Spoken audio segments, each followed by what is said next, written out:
Jammu Kashmir police आए दिन नशे के तस्करों को गिरफ्तार करती है। कल के दिन 60 ड्रग पेडलर्स जम्मू कश्मीर में अलग अलग इलाकों में ड्रग्स का कारोबार करते हुए पकड़े गए। चंद्रकोट में, लखनपुर में और किश्तवाड़ में लगभग 60 ड्रग पेडलर्स को जम्मू कश्मीर पुलिस ने अरेस्ट किया। पहली बार वारदात हुई चंद्रकोट में, जहां पर दो लोग एक गाड़ी में 10 ग्राम हेरोइन लेकर जा रहे थे और जम्मू कश्मीर पुलिस ने नाके पर उस गाड़ी को रोका और वो जो दो लोग थे जिनका नाम नाजिर अहमद जो कि घगवाल परनोट का रहने वाला था और उसके अलावा रियाज अहमद जो कि डिस्ट्रिक्ट रामबन का रहने वाला था, इन दो लोगों को गिरफ्तार किया और एफआईआर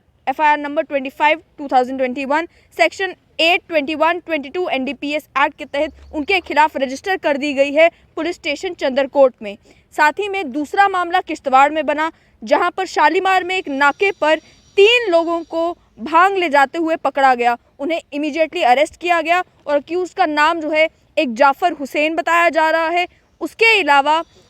सोहेल अहमद और तीसरा नाम जो है वो मोहम्मद शफी का है, जिन 3 लोगों को जम्मू कश्मीर पुलिस ने जो है कैनबिस ट्रांसपोर्ट करते हुए पकड़ा।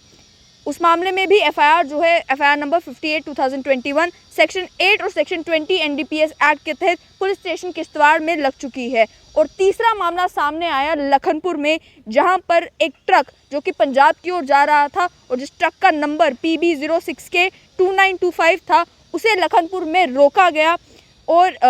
एंटी ड्रग यूनिट और पुलिस ऑफिशियल्स ने मिलकर उस ट्रक को रोका, जिस ट्रक में से 3 किलो अफीम जो है वो बरामद की गई। ड्राइवर को और एसोसिएट को मौके पर ही जो है अरेस्ट किया गया और साथ ही में FIR number 50/2021 police station Lakhanpur में दायर कर दी गई। इन्वेस्टिगेशन अभी भी चल रही है। हर रोज़ अखबार में आपको इस तरीके की खबर देखने को मिलेगी, जहां पर जम्मू कश्मीर पुलिस नशे के इन तस्करों को पकड़ती है, अरेस्ट करती है, एफआईआर लॉन्च करती है। जिस समय लॉकडाउन था, लॉकडाउन में जहां एक तरफ डोमेस्टिक वायलेंस के कई सारे केसेस सामने आ रहे थे, वहीं जिन वकीलों से हमने बात की उनका ये कहना था कि कोर्ट में एनडीपीएस के भी कई सारे मामले सामने आए, ड्रग्स को लेकर कई सारे मामले कोर्टों तक पहुँचे। मेरे साथ जुड़ चुके हैं चंदन दत्ता जो कि एक समाज सेवक हैं। चंदन जी, आपसे समझना चाहूँगी कि आए दिन नशे के तस्करों को पकड़ा तो जाता है, लेकिन क्या इन ड्रग पेडलर्स को पकड़ने से, अरेस्ट करने से नशे में किसी भी तरीके की कमी जो है वो जम्मू में आ रही है या फिर नशा उसी तरीके से तेजी से फैल रहा है? देखिए पल्लवी जी, मैं पहले आपको कुछ बीते सालों में एक पीछे का रिकैप दिखाऊंगा कि जो कि 2014 में जब हमने नशे का विरोध करना शुरू किया, तब से ही जम्मू कश्मीर पुलिस का ये एक प्रेरोगेटिव बन गया कि नशे को कैसे जम्मू से जड़ से उखाड़ के फेंकना है। आप आए दिन अखबारों में देखिए, कहीं ना कहीं ये सीजर हो रहे हैं, कंसाइनमेंट्स पकड़ी जा रही हैं, बट आपका कहना बिल्कुल सही है कि कहीं ना फिर भी इसकी तादाद क्यों बढ़ी जा रही है, कहीं ना कहीं कमी है। वो जो ड्रग पैडलर्स, जो एक नशे के सौदागर जो आज भी हमारी सोसाइटी में है, जो कि इतने बड़े बड़े हम कंसाइनमेंट्स पकड़ते हैं, चाहे वो कश्मीर में हो, चाहे इंटरनेशनल बॉर्डर्स पे आरएस पूरा सांबा या फिर हीरानगर में हो, या क्रॉस बॉर्डर मतलब वहां से भी पाकिस्तान के द्वारा भी यहाँ पे पहुंचाई जाती है, बट फिर भी कहीं ना कहीं हमारे में कमी है, जो कि ये नशा दिन ब दिन बढ़ता जा रहा है। गवर्नमेंट की इतनी ज्यादा वर्किंग करने के बावजूद, पुलिस की इतनी ज्यादा वर्किंग करने के बावजूद कहीं ना कहीं मैं समझता हूं कि गैप है। आपसे समझना चाहूँगी कि ड्रग्स ये आ कहाँ से रहे हैं? क्या क्रॉस बॉर्डर नार्को टेररिज्म ही है कि बॉर्डर पार से ये ड्रग्स जम्मू कश्मीर में फैलाए जा रहे हैं, या फिर पंजाब से या अन्य स्टेट से भी ड्रग्स यहाँ पर लाए जा रहे हैं? जी बिल्कुल पल्लवी जी, पंजाब के थ्रू भी, हमारे लखनपुर के थ्रू, आपको पता है ये यहाँ से लाए जाते हैं यहाँ के यूथ को एक एडिक्ट बनाने के लिए। और क्रॉस बॉर्डर जिस आप बात कर रही हैं, चाहे आज इन्फिल्ट्रेशंस देखें आप मिलिटेंट्स की, जो भी मिलिटेंट अगर यहाँ पे आके मारा जाता है तो उसमें एम्युनिशन, आर्म्स एंड एम्युनिशन के साथ साथ आप देखिए उसके साथ नशे का सामान होता है, हीरोइन होती है, इंजेक्शंस होते हैं, कैप्सूल्स होते हैं, वो पाए जाते हैं। तो उसी वजह से ये यहाँ आते हैं। मतलब एक हमारे यहाँ के जम्मू कश्मीर के जो नेशनलिस्ट यूथ है, उनको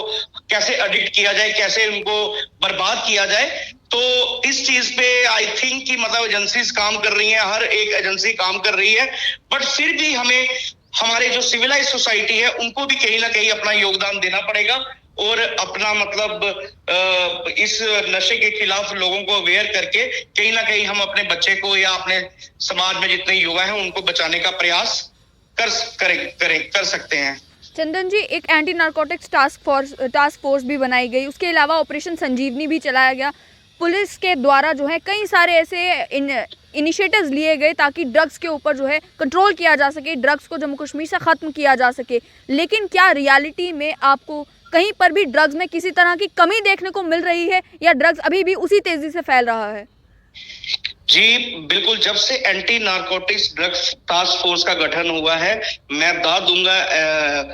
superintendent of police Vinay Sharma ji की, कि जब से वो आए हैं बड़े ऑनेस्ट ऑफिसर हैं और उन्होंने ना ही जम्मू खिते में बल्कि कश्मीर में भी बड़ी बड़ी कंसाइनमेंट्स को पकड़ा है। बट ऐसा क्या है पल्लवी जी, आप देख सकती हैं इतनी बड़ी बड़ी क्योंकि पैडलर्स तो है नहीं, वही सेम पैडलर्स हैं, वही एक it is a circular thing I think, कि मतलब इतना 8-9 साल हो गए मुझे भी यहाँ काम करते हुए देखते हुए, वही पैडलर्स हैं जो बार बार मतलब अंदर जाते हैं, जेल में जाते हैं, फिर बेल लेके बाहर आते हैं, दोबारा फिर वहीं से वो काम करना शुरू कर देते हैं। तो कहीं ना इस लॉ में कमी है। हमने मेमोरेंडम दिया था जेएंडके गवर्नमेंट जब यहाँ पे इलेक्टेड गवर्नमेंट थी कि यहाँ पे जो एनडीपीएस एक्ट है उसमें तब्दीली की जाए और इनके खिलाफ एक स्ट्रिंजेंट लॉ बनाया जाए ताकि इन जो ड्रग पैडलर्स हैं इनको डायरेक्ट पीएसए के थ्रू इनको जेलों में 3-3, 5-5 साल रखा जाए ताकि हम इसमें मतलब निजात पा सके इस नशे से। बट जब से मतलब उस लॉ में कहीं ना कहीं कमी है,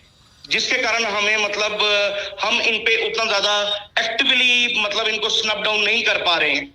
चंदन जी, आपसे समझना चाहूँगी कि क्या ज़रूरत है इन छोटे छोटे पेडलर्स को पकड़ने की, या फिर ये जो पूरा नेटवर्क काम कर रहा है कहीं ना कहीं इस नेटवर्क को ब्रेक करने की ज़रूरत है? क्योंकि पेडलर्स आप जेल में डालते हैं, वो कुछ देर के बाद छूटकर वापस जो है सड़कों पर नशे का कारोबार करते हैं, लेकिन जब नेटवर्क ब्रेक होगा तो उसी से ड्रग्स में कमी आएगी। बिल्कुल, आपका कहना बिल्कुल सही है पल्लवी जी, की नेटवर्क ये आ कहां से रहा है, कौन से ऐसे बहरूपी हैं, कौन से ऐसे हाई एलीट पर्सन हैं जो इस